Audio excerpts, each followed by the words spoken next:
The Chicago Bears are targeting 4 candidates right now for their head coaching job, and I'm going to go through each of them. The first one right now is the offensive coordinator of the Buffalo Bills. His name is Joe Brady. Just so happens to be 35 years old. Young, hot hire. When we talk about Matt Nagy and flavors of the week, this is it, ladies and gentlemen. Got the offensive coordinator's role with Matt Rule in Carolina. Did not last very long. That whole regime got punted, and then he resurfaced in Buffalo, where midway through last season, he replaced offensive coordinator Ken Dorsey in Buffalo. Now, the important thing to keep in mind with Joe Brady is that when he took over last year, the Buffalo Bills changed the way they played offense. They moved into more of a balanced running attack. They got James Cook going, and they were able to see some success and some results. Heading into this year, he's on the hot name list because Josh Allen is playing out of his mind. The other person on the list is Brian Flores, currently the defensive coordinator of the Minnesota Vikings. Now, got a head coaching job with Miami. So it has been a roller coaster for him in Miami, and that doesn't even get started. That was just on the field. Tua Tagovailoa also has been on record saying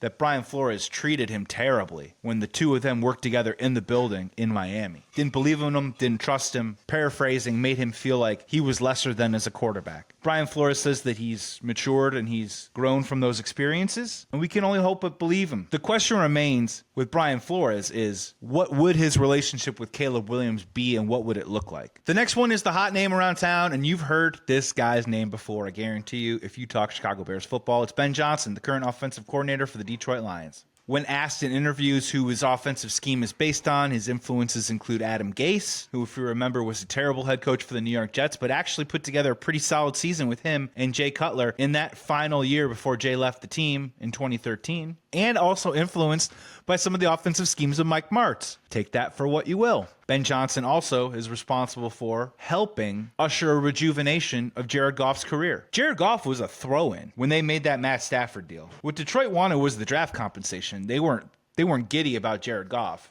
They thought he could be a placeholder that might just move them down the path, but him and Ben Johnson, they made sweet music together. But this fourth candidate is the guy who I think has the best shot at turning this organization around and maybe the type of coach that we need in Chicago right now. The fourth candidate on this list is the former head coach of the Tennessee Titans, Mike Vrabel. This guy's tough. He's hard-nosed. He's still huge. Him and Dan Campbell in a cage match, I'd love to see it. He's got a 54-45 career record with the Tennessee Titans. He has 2 playoff wins on his resume. He's been to an AFC title game, and he's 2-3 in playoffs in general. 4 winning seasons, straight winning seasons with the Tennessee Titans. Now, before you say, Joey, that isn't that impressive, just keep in mind that it's been 40 years since the Chicago Bears have had 3 winning seasons in a row. First of all, I think Chicago would love him. The guy is tough. He's no nonsense. And to be honest with you, may ruffle some of the feathers on this current roster. And I don't think that's a bad thing.